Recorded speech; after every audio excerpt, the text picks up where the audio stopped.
नमस्कार शेतकरी मित्रांनो. म्हणतात ना, जुनं ते सोनं हे खरं आहे मित्रांनो. सुरुवातीच्या काळात गावात किंवा वस्तीत भांडणतंटे झाले तरी ते गावातच पोलीस पाटील पारावर बसून मिटून टाकत होते मित्रांनो.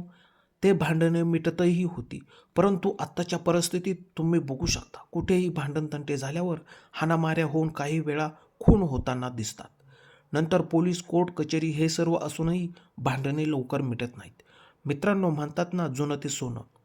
सुरुवातीला शेतकरी शेतात आपल्या बैलराजाबरोबर शेतात राबत होता. त्याला तहान भूक लागतही होती.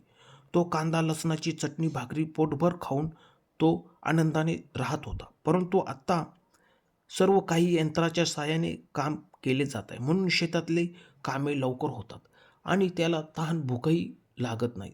म्हणून त्याची तहान भूकही पळून गेली मित्रांनो. म्हणतात ना, जुनं ते सोनं. सुरुवातीच्या काळात सण समारंभ असल्याने सर्व एकजुटीने सण उत्सव साजरे करायचे. होळीला सर्व गावातील महिला गावकरी एकत्र जमून आनंदाने होळीचा सण साजरा करायचे. सुखदुःखात सामील व्हायचे. पण आता तुम्ही बघू शकता, जे ते आपापल्या घरीच होळीचा सण साजरा करतात. कोणी कोणाकडे जात नाही. सर्व काही विसर पडला आहे मित्रांनो. म्हणतात ना, जुनं ते सोनं. सुरुवातीला पकडापकडी, विटीदांडू, लंगोरी, गोट्या खेळणे असे सर्व खेळ एकत्र येऊन लहान मुले खेळायची. पण आत्ता तासनतास हातात मोबाईल घेऊन पबजी, लुडो, ऑनलाईन गेम याने मुलांची तहान भूक पळून गेली मित्रांनो. तुम्हाला दिलेली माहिती कशी वाटली?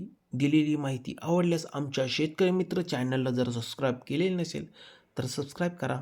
धन्यवाद शेतकरी मित्र.